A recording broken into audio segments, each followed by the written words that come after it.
and welcome to today's episode. I'm going to be your host, the Irrelevant Nerd. Today, we're going to be ranking all of the theatrically released Spider-Man movies. I'd recently started watching Your Friendly Neighborhood Spider-Man on Disney Plus, and it just kind of put me in the mood for the character. So today I figure we'll just go through and rank them from worst to best, and we'll just get right into it. Number 10, The Amazing Spider-Man 2. Now, to be clear, I don't overtly dislike this movie. I actually think there is a lot to like. Andrew Garfield is great in the role. His chemistry with Emma Stone is fantastic. And the death scene of Gwen Stacy is maybe the most emotional scene in any of the Spider-Man films. Not even maybe, it is the most emotional scene in any Spider-Man film by far. And they do it so well, even though the scene is a little bit rushed to get there. The suit and swinging look great. This is a damn near perfect Spider-Man suit.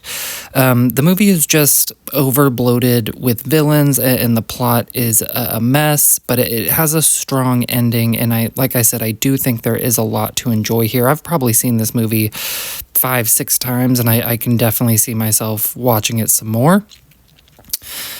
Number 9, Spider-Man 3. I have always enjoyed this movie more than most people, but it is such an obvious step down from Spider-Man and Spider-Man 2. But again, a lot really to enjoy here. I mean, Tobey is still killing it, and most of the cast is really good as well. And I really do like the Peter and Harry dynamic, and their team up at the end is so much fun, and it really kind of was a preview of what characters teaming up could look like. This and tied in with the original X-Men films really kind of help establish this dynamic in comic book movies, and I don't think this movie gets enough credit for the positive things on it because there's so many negative and memeable things to it. But it has a very similar problem to The Amazing Spider-Man 2. It just has too many villains and a messy plot, and it's a perfect example of, I guess, Sony is really never going to learn its lesson. Number 8, Spider-Man Far From Home. Now, this is the Spider-Man movie that I've always seemed to like a little bit less than most people. And I do like it. That's not what I'm saying. Like, Tom Holland is great as the character, and Jake Gyllenhaal as Mysterio is a lot of fun. But the plot has a lot of issues, like Tony Stark leaving these glasses with no instructions to a character that's been dead for 5 years, and it has access to all of his tech, and he almost kills one of his classmates, which is a funny moment. But when you think about it on a story level, Tony Stark is a genius, and I don't think he just would have not had any follow through with that plan. It just seems insane. Or even Mysterio's plot, he is a fun character, and his sequences are fantastic. They're so good, but his plan is to fake being the world's biggest superhero. And so I don't really understand what is his plan if an actual threat shows up? Is it just to attempt to defeat them with drones? I don't really know. I understand that he wants to get famous, but I'm what's the end game? And I am bummed that they keep pulling this version of Peter Parker away from New York so much, and this one he's over in Europe pretty much the entire time, and I miss New York, but I do like it. It's just, there are reasons that are why that it's this low on the list. Number 7, The Amazing Spider-Man, our gritty origin story. Again, Andrew Garfield is just amazing as this character. I think of all three of the actors, whether or not, he's the best or the worst as the character, I do think Andrew Garfield is the best thespian, just the most amount of skill amongst any of them. And they're all good. Again, not what I'm saying, but he just, I don't know, he just effortlessly kind of fits into this role. But the way that he's characterized in this movie, he's probably just a little too cool. He's not as nerdy as I would like to be. He's outcast for sure, but he also just seems like he could be the coolest kid in class, riding around on a skateboard, hair, photography. I don't know. He's too cool. I do think this movie takes itself a little too seriously, and the mystery with Peter Parker's parents is weird, and I've never enjoyed it, and how they continued it into The Amazing Spider-Man 2, but it is a solid origin story, and, I am bummed that we'll probably never get more Andrew Garfield Spider-Man outside of, some cameos in the next Avengers movies. Number 6, Spider-Man Homecoming. Tom Holland is just perfect in this role. He absolutely embodies that high school Peter Parker Spider-Man energy, vibes, whatever you want to call it. You have a great villain with Michael Keaton as the Vulture, and really fun side characters for just this movie and in the MCU. And I do like his dynamic with Tony Stark. I just wish they hadn't relied on it so much for everything that Spider-Man has done in the MCU so far, but I do like it in this movie, and that he is that mentor role. But this movie does such a good job, I think, at just establishing this Spider-Man for the MCU. And I know that we got the character introduced in Civil War, but this is his first proper starring in a movie, and I thought they absolutely nailed his introduction to the MCU. Number 5, we're going to go with Spider-Man, the movie that started it all. And this movie is criminally underrated. People seem to enjoy it for the most part. It's kind of gotten memed on a little bit, and it is, it's a little dated because it came out, 2002 at this point, right? 2002? Is that right? It doesn't matter. Anyways, it's just, this movie is so good. This is a near perfect Spider-Man origin for, the big screen. It works in almost every single way. I do like some of the changes with the organic web shooters. It makes sense to me. I do like when he has the web shooters as well, but the organic web shooters it makes sense that he would have all the powers of a spider, and it's something unique to just the Tobey Maguire Spider-Man, who is also great in the role in his own way, just like Andrew and Tom. And you have Willem Dafoe coming in as the Green Goblin, and there is this guy who comments on quite a few of my videos. He's probably my top commenter. The channel's Iron Android 69, and for him, Willem Dafoe is the greatest comic book villain casting of all time, and I have a really hard time arguing that. Heath Ledger as the Joker is absolutely fantastic, but this is top notch, and I think it could be argued. I don't really know which I would put over the other. Maybe Heath Ledger as Joker, just because I am slightly more of a Batman fan than a Spider-Man fan. But anyways, it's hard to argue with his point. And side note, Iron Android, his full channel is Iron Android 69. If you enjoy my content at all, even slightly, he does other nerdy rankings and reviews as well. You should check his channel out, spread a little love, because he has plenty of videos about all these same topics as well. But Green Goblin really is one of the best comic book movie villains of all time, and just really, really is the reason this movie jumps up. I love a movie with a good villain if you've watched any of my other reviews, and this was just such a perfect pairing for this origin story. Number 4, Spider-Man Across the Spiderverse. These movies are just full of breathtaking animation and visual onomatopoeia, and Miles Morales is such a fun character, and the voice actor, I think, does such a good job, and really all of the voice actors do such a good job. The movie is fantastically paced. It's so quick. There is nothing that drags. There's no boring moments, and the dive into the Spider-Man lore is just, it's so much fun to see.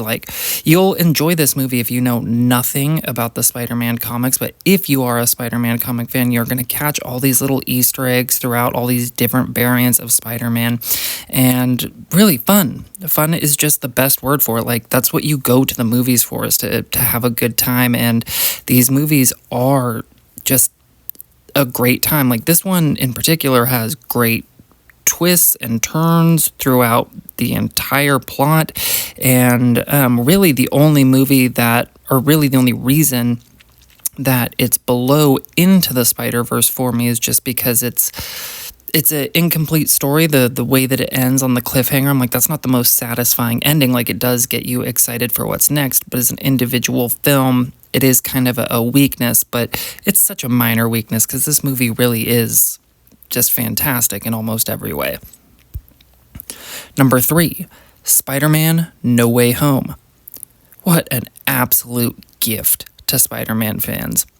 Getting to see this in theaters was probably my favorite theater experience. It was so special and unique. Like, going to see Endgame when everybody cheered, during pretty much the entire final 40-ish minutes of the movie were so good, and Tony Stark's death is so moving and emotional. But when I went and saw this movie, because I saw it twice in theaters within the first week of it coming out, and both times people were cheering and clapping and just so excited. And it's one of those movies that you don't mind the cheering and clapping and people yelling like, "Oh, hell yeah," like Toby, Andrew, like it was so hype. Like, this movie, I'm so glad that we have it. Like, it is the biggest gift that Spider-Man fans have ever gotten. We have all 3 of our great Spider-Men, because I really do love them all for different reasons. And we get more Willem Dafoe, more Alfred Molina as Doc Ock, and you have all these other villains coming back.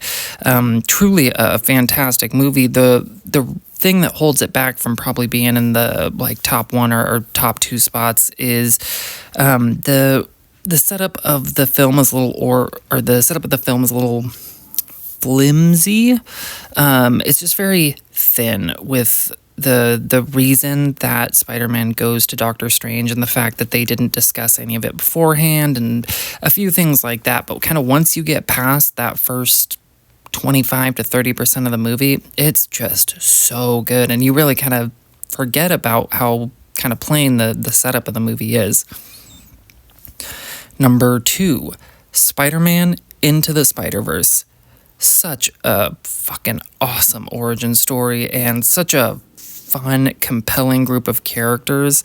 Spider-Man just works so well in animation. Like, you've seen how many different animated shows he has, and they're all good. They're not all good, but most of them are pretty good in their own ways. And this animation in particular was just mind-blowing to see for the first time before all the next movie comes out, and it is better, but it's the first time seeing it, and there's been none of the copycats out yet, because this was kind of the originator of that style, and it really blew my mind.